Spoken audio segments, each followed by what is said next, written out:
Kapan angka ini 40? Misalnya nanti akhir Desember misalnya. Desember ya. Desember sudah menjadi 40, udah beranak jadi 40, ya kan? Iya. 40. Nah, kapankah zakat itu dikeluarkan nanti? Nah, perhatikan, kapan Pak Slamet punya 40, hitung dan catat. Ya kan? Desember. Tanggal berapa? Tanggal 5. Berarti tanggal 5 Desember 2021 Iya. masih ada 40 atau enggak? Oh Paham gitu. Pak Slamet? Ya. Kalau orang kan kebanyakan enggak, yang penting udah terpenuhi 40. Kapan 40-nya?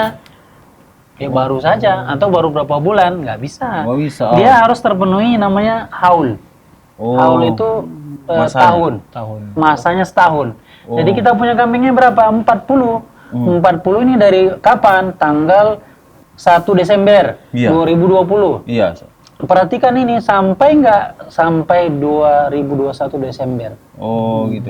Ya kan? Misalnya sampai Ustaz. Sampai maka keluarkan 1 ekor. Oh gitu. Kalau dia masih 40, Iya, Kalau iya. aku tadi punya 10, Ustaz, nggak perlu mesti nggak bayar seperempat kan, Pak mesti. Ustaz? Kalau misalnya Oh. akhir tahun ini dia 40, tapi Iya. misalnya pertengahan tahun nanti kurang 10. Kurang 10 kan? Misalnya gini. Ya kan? Kita punya Pak Slamet punya 40. Heeh. Amin. Desember 2020. Iya. 40. Berarti kan ini mulai awal nisab namanya. Iya. Perhitungannya. Di Februari rupanya mati misalnya 3 dari Iya. 40. Jadi tinggal 37 kan? Iya. Maka gugur